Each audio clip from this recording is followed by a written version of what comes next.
நிச்சயமாக வராது. அன்புள்ள சகோதரர்கள், இன்றைக்கு பாருங்க நம்முடைய நிலைமைய. நம்ம 12 சுன்னத்தை பத்தி பேசிட்டு இருக்கிறோம். நம்ம இப்ப பேசுற டாபிக் என்னன்னு கேட்டால் 12 ரக்காத் சுன்னத். ஆனால் நம்மில் பெரும்பாலானவர்களுக்கு 5 நேர தொழுகையே இல்லை. இன்னா லில்லாஹி வ இன்னா இலைஹி ராஜிஊன். என்னதான் மனசுல நினைச்சிட்டு வாழ்ந்துட்டு இருக்கிறோமோ தெரியல. இந்த தொழாம வாழ்ற சகோதரர்கள் மனதில் எதை நினைத்து என்ன நினைக்கிறாங்க என்று உண்மையாக அவர்களே ஒரு தரம் மீட்டி பார்க்க வேண்டும். நான் தொழாம வாழ்றேனே, நான் என்ன நினைச்சிட்டு இருக்கிறேன்? அல்லாஹ் இல்லையா? குர்ஆன் ஹதீஸ் பொய்யா? மௌத் என்பது பொய்யா? கபருடைய வாழ்க்கையை நான் ஈமான் கொள்ளவில்லையா? மறுமையிலே அல்லாஹ் என்னிடம் முதலாவது கேட்க போகிற கேள்வி தொழுகை தொழுகை என்று சொல்கிறார்களே, இது பொய்யா? தொழாதவர்களுக்கு அல்லாஹ் சக்கர் என்ற நரகத்தை தயார் செய்து வைத்திருக்கிறானே, இது பொய்யா? கொஞ்சம் யோசிச்சு பார்த்தாங்கன்னால் அவர்களுக்கே அவர்கள் செய்யக்கூடிய அசிங்கம் புரியும். அல்லாஹு தஆலா எவ்வளவோ நிஅமத்துகளை தந்திருக்கிறான் சகோதரர்களே. அல்லாஹ் தந்திருக்கிற நிஅமத்துகளை எண்ண ஆரம்பித்தால் நம்மால் எண்ணி முடிக்க முடியாத அளவு நம்முடைய சொந்த வாழ்க்கையில் அல்லாஹ் நிறைய நிஅமத்துகளை தந்திருக்கிறான். தேவண்ட உட்கார்ந்து பட்டியல் போட்டு பாருங்கள்.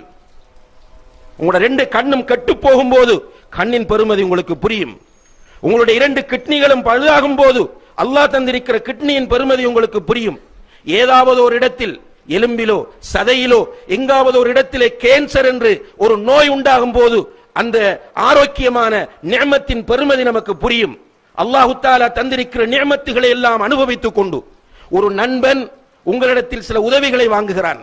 அந்த நண்பன் ஒரு கட்டத்தில் உங்களுக்கு ஒரு பிரதிபகாரம் செய்ய தவறும் போது நன்றி கெட்டவன் என்று அவனையும், நீங்கள் ஒருவனுக்கு ஓட் போடுகிறீர்கள், அந்த ஓட் போட்ட அவன் உங்களுக்கு சேவை செய்யாத போது அவனை நன்றி கெட்டவன் என்று திட்டுகிற நீங்கள், உங்களுடைய மனைவியை நன்றி கெட்டவள் என்று திட்டுகிற நீங்கள், உங்களுடைய ரப்புக்கு நன்றி உடையவர்களாக இருக்கிறீர்களா கெட்டவர்களாக இருக்கிறீர்களா என்று தொழாதவர்கள் கொஞ்சம் யோசித்து பாருங்கள். கண்ணியத்திற்குரிய சகோதரர்களே, தொழாதவர்களுடைய நிலை மறுமையிலே மிக பயங்கரமானது. தொழக்கூடியவனுக்கு அல்லாஹ் வயல் என்ற நரகம் என்று சொல்கிறான். நல்லா யோசிச்சு பாருங்க. ஃபவைலுல் லில் முஸல்லீன் அல்லதீன ஹும் அன் ஸலாத்திஹிம் சாஹூன் அல்லதீன ஹும் யுராஊன். தொழுது கொண்டு தொழுகையிலே பொடுபோக்காக இருக்கிறவர்கள், மற்றவர்களுக்கு காட்டுவவர்களாக தொழுகிறவர்களுக்கு வயல் என்ற நரகம் என்றால் தொழாதவனுடைய நிலையை கொஞ்சம் யோசித்து பாருங்கள். ரசூல் ஸல்லல்லாஹு அலைஹி வஸல்லம் அவர்களுடைய காலத்தில் ஒரு கூட்டம் இருந்தார்கள், மிக டேஞ்சரான கூட்டம். ரசூல் ஸல்லல்லாஹு அலைஹி வஸல்லம் அவர்களுக்கு நிம்மதியை கெடுத்த கூட்டம். உங்களுக்கு தெரியும் அவர்கள் யார் என்று? ரசூலுல்லாஹி அலைஹி வஸல்லம் அவருடைய மனைவியின் மீது களங்கத்தை உண்டாக்கிய அந்த கூட்டம். ரசூலுல்லாஹி அலைஹி வஸல்லம் அவர்கள் வெளியூருக்கு போயிருந்த நேரத்திலே அவர்களுக்கு சதி செய்வதற்காக ஒரு பள்ளிவாசலை அமைத்த கூட்டம். யார் அவர்கள்? முனாஃபிக்குகள். இந்த முனாஃபிக்குகளை பற்றி அல்லாஹ் குர்ஆனில் சொல்லும் போது ஃபி தர்கில் அஸ்ஃபலி மினன் நார், நரகத்தின் அடித்தட்டில் அவர்கள் இருப்பார்கள் என்று அல்லாஹ் சொல்கிறான். நரகத்தின் அடித்தட்டில், அதாவது காபிர்களை விட கேவலமானவங்க முனாஃபிக்குகள். கண்ணியத்திற்குரிய சகோதரர்களே, இந்த முனாஃபிக்குகளும் ரசூல் ஸல்லல்லாஹு அலைஹி வஸல்லம் உடைய காலத்தில் தொழுதான். கொஞ்சம் யோசிச்சு பாருங்க, தொழாதவர்கள். நீங்க அந்த முனாஃபிக்கை விட மோசமானவர்களா? முனாஃபிக்கை விட நன்றி கட்ட கேவலமான கூட்டமா? ஏன் உங்களுடைய மூளையை பயன்படுத்தாமல் இருக்கிறீர்கள்? உங்களுடைய சிந்தனையை பயன்படுத்தாமல் இருக்கிறீர்கள்?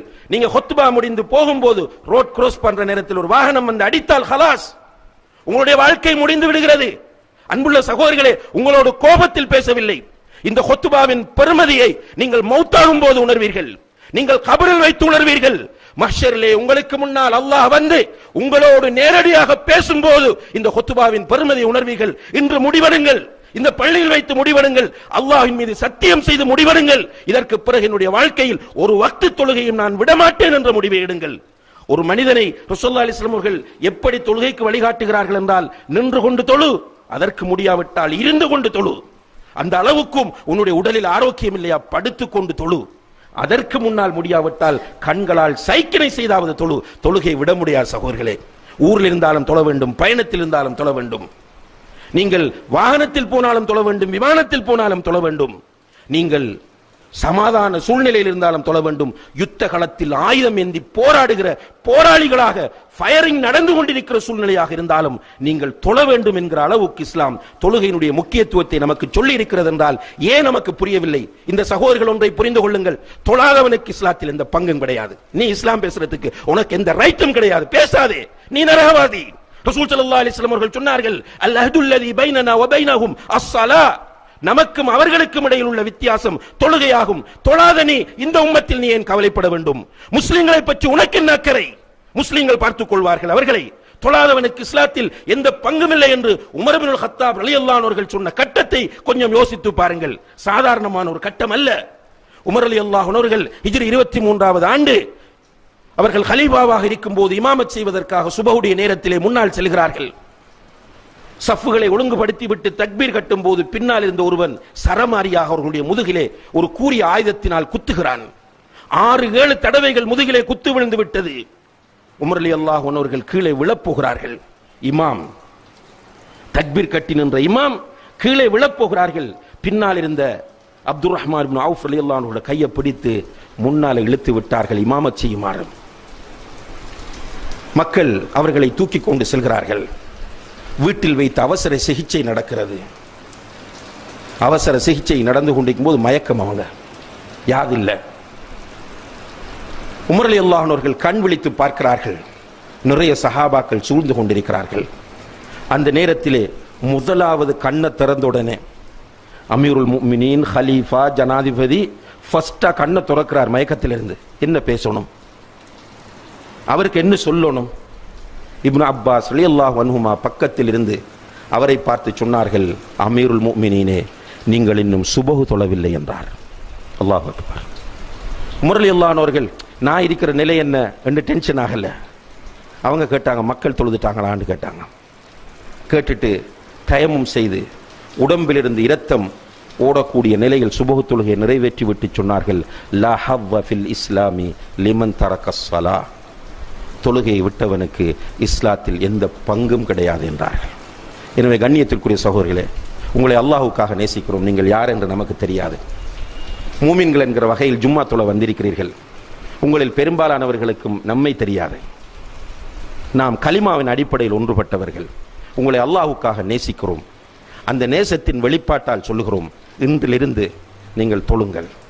ஒரு கஷ்டமான விஷயம் அல்ல, ஒரு சவாலாக எடுங்கள். நீங்கள் அல்லாஹ்வின் மீது தவக்குல் வைத்து அல்லாஹ்வை பயந்து அவனை நேசித்து நீங்கள் இந்த தொழுகையை தொழ வேண்டும் என்ற உறுதியான முடிவு எடுப்பீர்களாக இருந்தால் அல்லாஹ் உங்களுக்கு அதை இலகுபடுத்துவான் இன்ஷா அல்லாஹ். அதுக்கு பிறகு உங்களுடைய வாழ்க்கையில் ஏற்படக்கூடிய மாற்றங்களை நீங்கள் உணர்வீர்கள்.